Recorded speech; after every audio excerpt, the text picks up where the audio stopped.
Assalamu alaikum, урматтуу Ихромедиа каналынын катталуучулары. Биз бүгүнкү чыгарылышта Пайгамбарыбыз Мухаммад Мустафа саллаллаху алейхи вассаламдын медицинасында эскертилген өсүмдүктөр тууралуу баяндайбыз. Бул чыгарылышта алоенин дарлык каражаты жана пайдасы тууралуу кеп кылдык.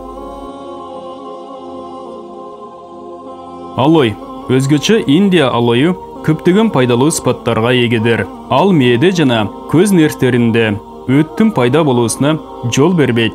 Эгерде розанын майы менен аралашкан алойдун майын маңдайга жана жаактарга сүйкөп шыбаса, ал баш ооруна кетирет.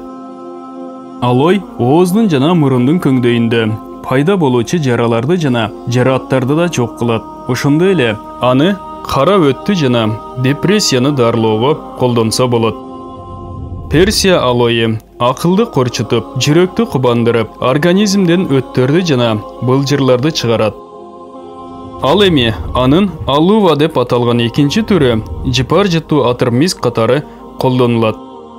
Муслимдин өз сахихинде кабарлоосу боюнча Ибн Умар радиаллаху анху кургак алой дарагынын бутагын же жалбырагын камфара менен кошо күйгүзүп пайдаланганы айтылган.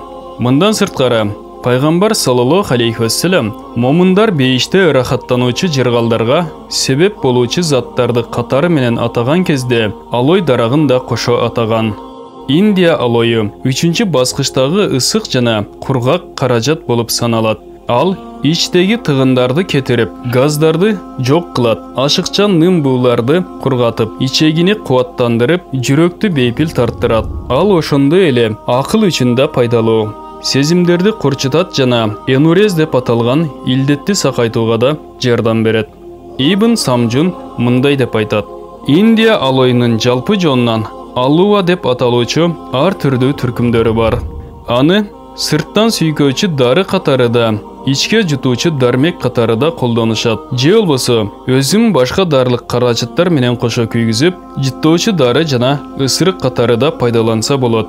Медициналык максатта алойду негизинен камфара менен аралаштырып колдонушат. Анткени булар бири-бирин жумшартып турушат. Аны ысырык катары күйгүзүү аркылуу да ден соолукту чыңдаса болот.